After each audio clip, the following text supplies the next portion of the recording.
Hello and welcome to the Digital Classroom. My name is Jamie Benedict, here with more tools and techniques for the digital curriculum. To start off January 2021, I said that I was going to spend a lot more time looking at the overall concept of a blended style classroom, where we have all of our students with us face to face, but we're using technology integration throughout our lessons. And it was really more of a big picture look as opposed to just trying to figure out how are we going to survive this hybrid style or fully remote style, because I think the blended learning is going to be a lot more common now that we are fully technology based. All the schools have invested in this basically at this point. So we want to start looking at the big picture, looking long term. How can we get through this entire process? And I started this week on the Facebook page looking at some of the things that are necessary to run a blended classroom. And that's what I wanted to do with this episode today. And that was taking a look at how we need to change how we needed to change our teaching style as we move into a blended learning environment. So there's this belief that people had when we added technology that all of a sudden academics were going to be so much better. Kids were just going to learn at a better rate. They were going to understand things more, and everything was going to be great. And that's really not the case here. And if we haven't seen that through remote learning, then I don't know if anybody would ever even, figure that out. At this point, you have to know that just simply adding technology does not make students learn better. It doesn't make them learn more. It doesn't make them understand concepts any better than they did before. So really what we need to do is look at what do we need to change about our teaching style to make technology fit with our classroom. And that's a really difficult conversation to have with teachers. That's something that a lot of them don't want to have because they don't want to change their teaching style. They've been doing it for years. They feel it works. So this integration of technology, they look at it and say it's an interference, it's a distraction. I don't want to change to make technology work. But I think it's going to be a necessary part of what goes on.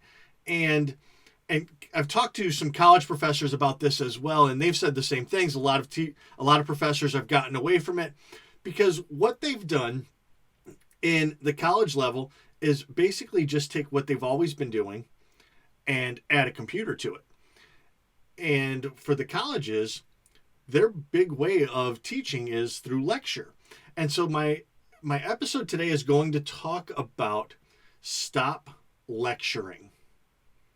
You've got to stop lecturing. If you want blended learning or some sort of technology integration to work, you've got to stop lecturing. You should stop lecturing anyway. And I was a lecture teacher. I did it for many years. I'm a storyteller, and I thought it was the one way that I could get through to these kids. And I would spend, seriously, every day of the week lecturing for 50 minutes about marketing. And I don't know that any of my students remember any of the marketing. They do tell me they remember the stories. The stories were interesting. But does that mean they understood the concepts any better? And when I look back on it, some kids did. That was their way of learning. But the majority of my students did not learn very much from me as a lecture-based marketing teacher. They didn't get as much out of it as I would have wanted them to. So they had fun. They worked hard, but I don't think that they got the most out of the class that they possibly could have. So this is going to be probably the toughest transition for a lot of teachers to make, is getting away from lecturing. How do you stop doing what you've always done? And honestly, a lot of us learned through lecture. When we sat in the classroom, I know I did when I was in the classroom. My favorite classes, though, were the ones that didn't lecture. I had a lot of teachers over years of high school. I had several teachers that were very good at not lecturing. They were very practical, very hands-on, and those are the classes that I enjoyed the most. And then I had a lot of teachers where it was a lecture style, and I probably didn't get as much out of it, and I certainly didn't love it as much as I should have, and I probably didn't learn as much in there as I should have. So let's talk about how we can get away from lecturing and some of the options for this. And I'm going to take a couple of weeks to go over different styles. I'm going to talk about several today. I'll talk about it several more in another episode here. But I want to talk about one of my favorites for this right now, and that is project-based learning. This is getting away from the lecture and teaching through projects. This is different than lecturing for 2 weeks and then doing a culminating project. And I want to make that very clear. A lot of teachers think they're project-based learning because they lecture and lecture and lecture, and then at the end, the kids show them what they know because they spend 1 week doing a project that demonstrates, oh, look, this is what I should be doing. What's different with project-based learning is that we teach through the project. We don't teach and then assess with the project. We teach through the project. So I think the best way to look at this is just if you took your project and broke it down component by component, each little piece, and you spent time digging into that really deep with students and really letting them explore and giving them scenarios and having them make decisions. In the project-based learning style, you can do what is referred to as the mini lesson. So you can talk for 15 minutes, maybe even 20, and get a concept out there. And then let's get the students in there working on this. And then let's bring them back and let's ask a couple of questions and let's see how they would handle this. And then let's let them work on it a little bit more. And then let's bring them back and let's handle this. And we go back and forth between the project and our lesson, project lesson. And in the end, we're going to work through this entire project, and they're going to show us what they've learned. We're just going to build it as we go. And I think since I've started doing this, it's one of my favorite things to do in the classroom because it keeps the students active and engaged for the most part. I mean, obviously you're going to have students that don't quite get what's going on and things like that. But when you set up groups, you want to look at balancing your strengths and weaknesses in your class and finding ways for these students to learn from each other, get their hands right in there and just start applying some of this stuff and seeing where they can take this. And you'll still get 2 to 3 weeks out of a unit. You're just going to do it in a little bit different style. And the kids love this. They like the ability to ask questions. You can really guide this along the way. I do a what do we know, what do we need to know chart with students so that they can start developing ideas and looking at lists and saying, oh yeah, hey, we got to go down this road. What do we need to ask? And that's how they will formulate questions to ask me. It's also how they're going to formulate questions to go find answers for on the internet. There's a lot of great websites out there that do project-based learning. If I get a chance, I'll pop some of those into the comments either on the Facebook page or on the YouTube channel and let you guys get an idea for where you can find this. But right now they have project-based learning for just about every subject area. I don't think that there's a subject area now that doesn't have some sort of project-based learning. And that might seem odd when you talk about a history class or a math class. How can you do project-based learning in there? When you start to see how this comes together, it's really cool. I've worked with some teachers on implementing that, and I think it's really neat to watch them go, oh my gosh, I can't believe how much they're getting out of the history of this or how much they're getting in math with these kinds of things. And so those aspects are really great when it comes to project-based learning. The other one that I use quite a bit, and it's another one of my favorites, and that is the flipped classroom. Here again, I look at this as the mini lesson concept, but it's the mini lesson outside of class. This was started by a couple of math teachers in the middle school level, and they got this idea that if they could help their students in the classroom, the students would understand more. And it makes sense when you look at what their process was. They looked at what they were teaching and saying, okay, I'm spending an entire class period, I'm demonstrating, I'm showing examples, I'm working through this, I'm going through the problems. And then what I do is I assign 20 homework problems, and they go home, they come back the next day, turn in their assignment, I grade it, and I'm going on to the next topic. But they're not getting the help that they need at home because not everyone understands how to do all of that math.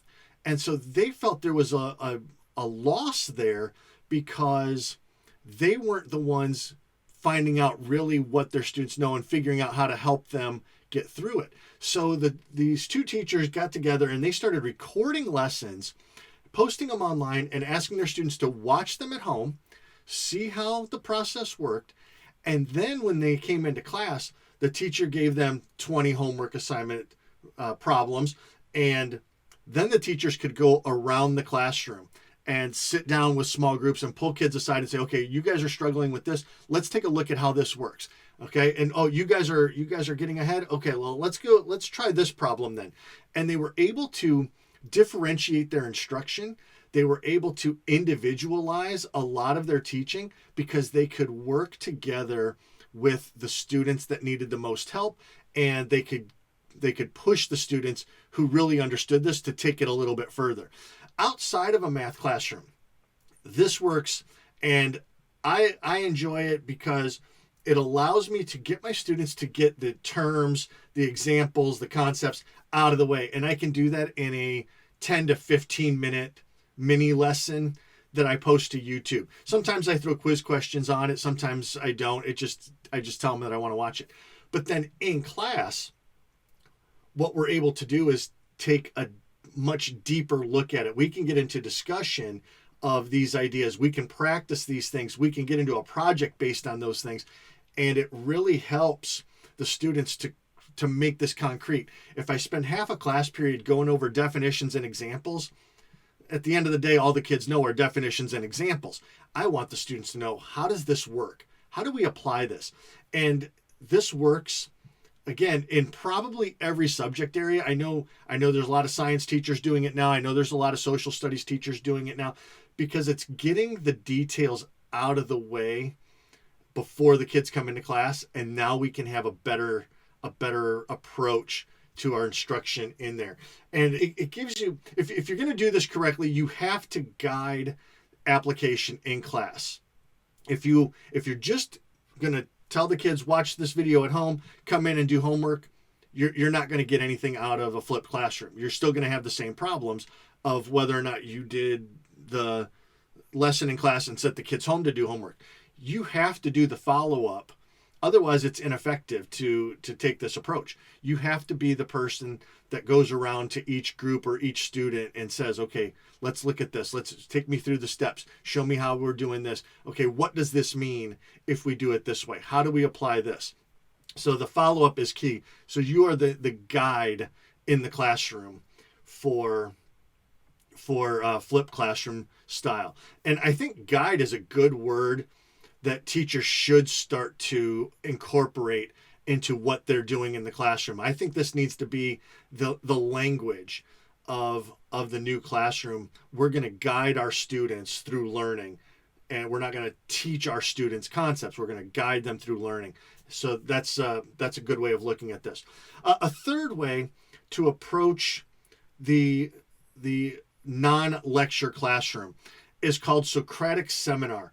This is not one that I have tried, but I know some teachers who do this really well. In fact, I'm going to try to get one to do a show with me and talk about Socratic Seminar because it is such an effective tool. I hear students talk about it all the time and they love it.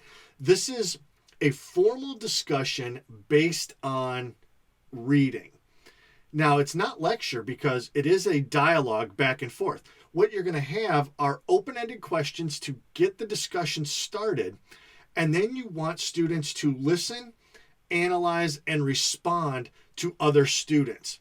If you have ever done the national board certification process, this is a big part of what they look for in a classroom.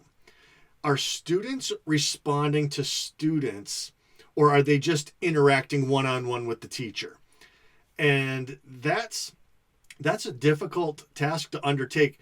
Teachers that are good at this get so much more out of their students, though. I wish that I could be good at this particular thing, because I love the idea. I love when students comment to each other.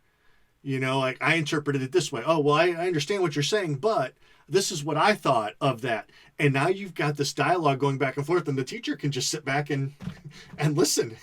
The kids are demonstrating what they know, and they're able to get across their ideas in a well-spoken manner.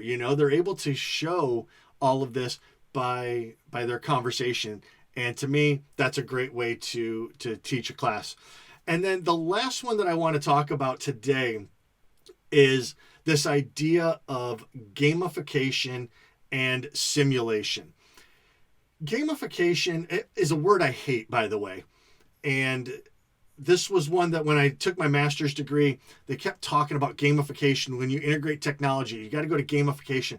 And I thought, that's just a bad word. It just sounds like all the kids are doing is just playing games. So if you are a fan of like Mavis Beacon and you learn typing through the computer, there was always games that you could play, keyboarding games. The faster you type the words, the more asteroids you would kill.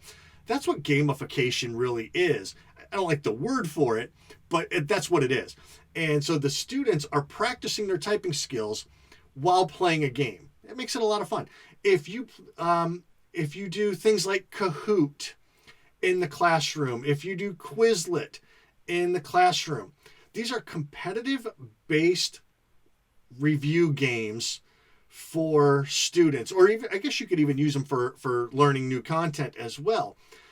These are things that students really get into. They love that competitive nature. Every time I play Kahoot, every kid is engaged in it. They love being a part of that. Even if they don't always know the content, they just want the idea that they could win if they're getting all these questions right. They love playing the game. So this is an effective method of teaching students and finding out what they know. So gamification really does work. Simulation is a little bit different. Simulations are guided, content-based activities. They ideally will teach critical thinking, problem solving, decision making, what we would call the 21st century skills. There are simulations right now for so many classes. I've seen history simulations, but if we go back, when I was a student teacher, or really a student observer, and I was working in a middle school, one of the history teachers had their students playing Oregon Trail, which is a simulation-based game. You get to a certain point, you've got to do certain things, you've got to make decisions, and then you got to move on. It's not necessarily the most academic, but it gets the kids thinking, and it gets them processing, and it gets them doing things that require a deeper understanding. So it might not be directly connected to definitions and examples, but it is definitely something that's going to get the kids engaged and get them active. And so that part I like about this. Usually there's some sort of goal that you're trying to accomplish through the simulation. I know there's history-based ones now. There are math simulations that are out there. Business has a bunch of them. As a business teacher, I've seen so many of these, going all the way back to Lemonade Stand, which was one of the kids' favorites. I never really did that in class, but even my first teaching job back in the late 90s, I had a simulation that the kids did in class. And through that, they were able to learn some spreadsheet skills. We talked about word skills. We got into some other aspects of it because we just tried to get the game to do what I wanted it to do for the class. So there's a lot of different ways that you can approach this. Usually a simulation will have multiple correct answers. There's lots of ways to do this the right way so that you can teach that there's this decision will affect this, and this decision will affect this, but both decisions will get you to where you want to go. So you can talk about those things. And if you do this long enough and you start looking at it, you can really tie this into your lessons and find ways to integrate your content into the simulation. So that's really the ultimate goal here. The focus is on learning, and I think this is a great way to get those students to learn. So we've got a lot that we can be doing that gets us away from the lecture format. And we just can't expect that students are going to sit and listen to us for an hour a day. You have to keep in mind that students have 6 or 7 class periods a day, depending on your school's schedule. And that's a lot of time sitting and listening when we have so many other tools available to us and so many other approaches available to us. You know, if it were an isolated thing and you did one lesson that was full lecture for a class period, all right, that's fine. Nobody's gonna fault you on that one. But when these kids have to sit for 7 periods a day and listen to 7 lecture teachers in a row, that becomes a little bit much for anyone. I couldn't do it as an adult. I would struggle to get through a day that were set up like that. So I want to thank you guys for joining me.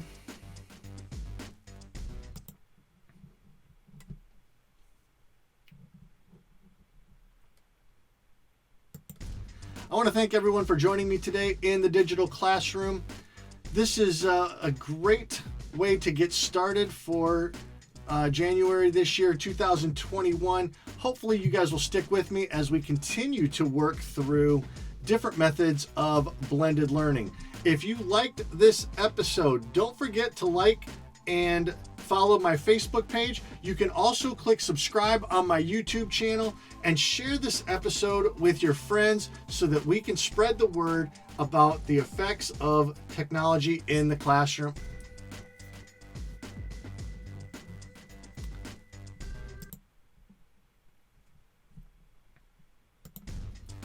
I want to thank you all for joining me in the digital classroom today. This is a great start to okay,